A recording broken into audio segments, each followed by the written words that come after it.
अगर हम कॉम्पीट करने में लग गए या फिर हम ये ठप्पा लगाने में लग गए कि हम सक्सेसफुल कहे जाएं इस आर्ट से, तो ही हमारी आर्ट सार्थक है। जो भी जिसकी जो भी आर्ट है, जो भी जिसको जो वरदान प्राप्त है और जिसने अपने वरदान को पहचान पाया है ना।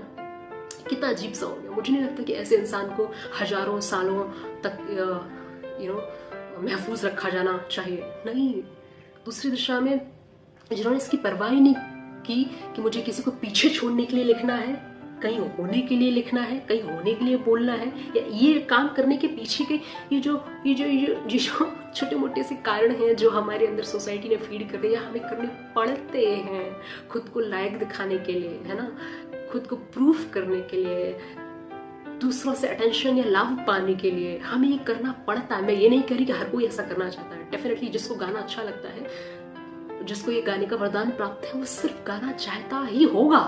लेकिन अब उसने इंडस्ट्री में देखा कि गाने के क्षेत्र में कौन कौन लोग करोड़ों में कमा रहे हैं, अब उसको उनको पीछे छोड़ के उससे आगे निकलना ही है। क्यों? क्योंकि फिर उसको लोग छोटा समझेंगे, तो वो खुश नहीं रह पाएगा। अगर वो वहां तक नहीं पहुंचा तब भी वो खुश नहीं रह पाएगा, वो वहां पहुंच गया तब भी वो खुश नहीं रह पाएगा, क्योंकि कोई ना कोई तो होगा जिससे और आगे निकल रहा होगा। तो ये होड़ में मुझे ऐसा लगता है कि कहीं ना कहीं जीवन बहुत मैला सा हो जाता है, छूट सा जाता है, बजाय इसके कि कुछ ऐसा हो कि हमारे भीतर ये डाला ही ना जाए कि तुम्हें कहीं पहुंचना है, तुम्हें बहुत बड़ा बनना है। ये रही सक्सेस की डेफिनेशन, ये रही फेलियर की डेफिनेशन। अगर तुम यहाँ पहुंचे तो तुम सक्सेसफुल, तुम यहाँ नहीं पहुंचे तो तुम अनसक्सेसफुल।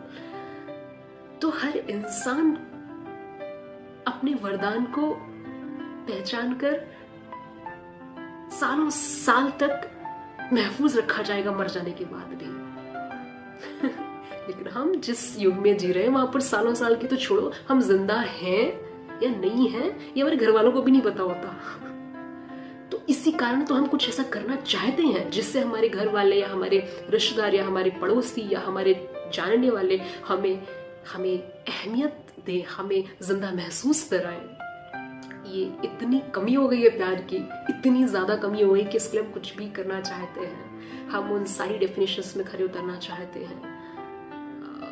फिर जीवन की परवाह कौन करे? क्या सही, क्या गलत, क्या जीने में मिल रहा है, क्या रोने। आपको बहुत रोना पड़ता है। ऐसा मुझे नहीं लगता कि ये जब हम सोचते हैं कि हमें इस फील्ड में टॉप पर होना है, यहाँ पर पहुंचना है, वहां पर पहुंचना है, इतने मिलियन व्यूज या ये पाना है या वो पाना है, इस जंग में कोई भी इंसान सही मायने में तृप्त सा महसूस करता होगा, ऐसा मुझे लगता है। क्या पता वो लोग, जो लोग बहुत बड़े बड़े लोग हैं, उनसे पूछकर पता चले। पता तो सच कोई नहीं है। हाँ।